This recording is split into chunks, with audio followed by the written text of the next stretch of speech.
Puwede bang hindi bayaran yung naging utang sa pag-ibig? Tara, pag-usapan natin. By the way, kung first time mo sa channel na 'to and gusto mo pa ng mga online tutorial videos katulad nito, please click the subscribe button. May pagkakataon na yung short-term loan natin or kahit iba pang loan katulad ng calamity loan ay hindi natin nababayaran sa pag-ibig. Kapag ganon, automatically alam natin na may penalty para doon.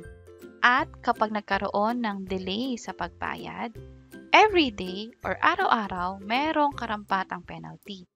Ang karampatang penalty ay kung magkano yung unpaid amount, yung 1% nun, at yung 1/20th ng 1% ng utang mo sa pag-ibig, yun yung magiging penalty. At again, everyday siya nangyayari. So, kada araw nadadagdagan yung dapat pa nating bayaran bukod sa interest dahil nga sa penalty na tinatawag. At in reality, nangyayari talaga yung delay of payments. Pero paano kung hindi mo na nabayaran ng buo? Nag-mature na, hindi mo siya nabayaran. Ano yung mangyayari? Sa case ko, nag-inquire ako sa pag-ibig at hindi ko kasi mahanap online yung multi-purpose loan ko. Ang gusto ko kasi mangyari ay bayaran pa yung natitirang utang para makapag-loan ako ulit. Yun nga lang, nagkakaroon ng error na katulad nito. That's why nag-inquire na ako sa kanila.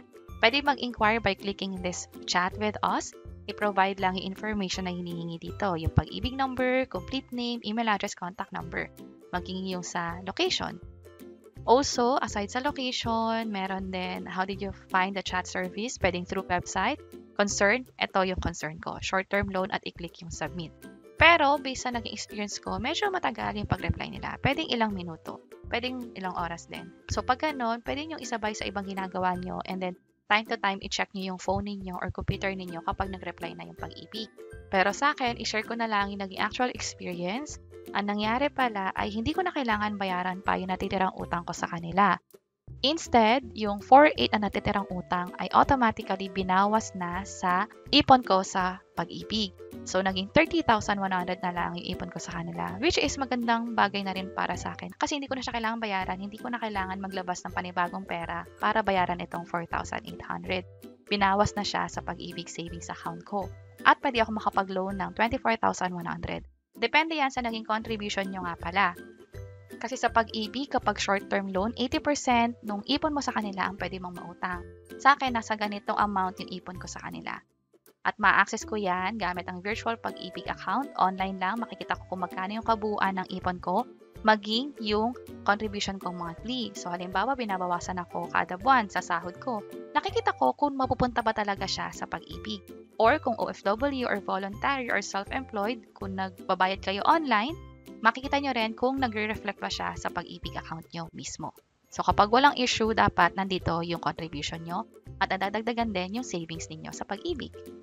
At balik lang ako dito, yung ginawa nilang pagbawas ng utang sa ipon ko, ang tawag doon ay TAV offsetting. Mahalagang alam natin to kasi ito rin yung magsasabi kung makakautang ba tayo agad sa kanila kung gusto natin mag-renew.